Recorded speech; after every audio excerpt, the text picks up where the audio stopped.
All right, to do any of question 11 when they're to find the measurement, they're all just polygons that are inscribed inside a circle. So what you need to know is that property that I just wrote on the screen. Opposite angles are supplementary when a polygon is circumscribed inside a circle. Okay, opposite angles are supplementary. So here you have angle W plus angle T equals to 180. Plug it in.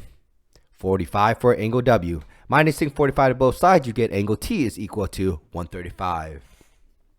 Let's look at the next part. Here you have angle R plus angle Z. Those are opposite, so they add up to 180. Plug in the values, 4x, 2x, and 30 equals to 180. Combine like terms, 4x and 2x become 6x. Minusing both sides by 30, then dividing by 6, you get x is equal to 25. To get z, you have to plug in what x is. Z is 2x plus 30. That's the angle expression. Plug in the x as 25. 2 times 25 plus 30, z equals to 80. Okay?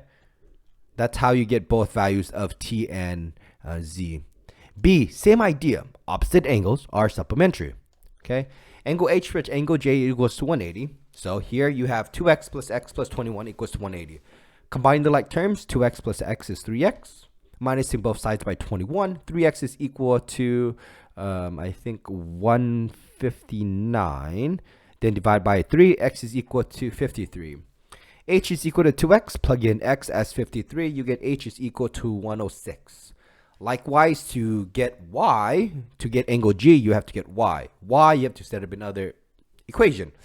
Angle J plus angle G is equal to 180. 3y plus 9 plus 4y minus 11 is 180. Plug in the values. 3y plus 4y equals to 7y. 9 minusing 11 is minus 2. Add 2 to both sides, then divide by 7. You get y equals to 26. Plug it in for angle G, which is 4y minus 11. Plug in the y as 26. Then you get G as 93.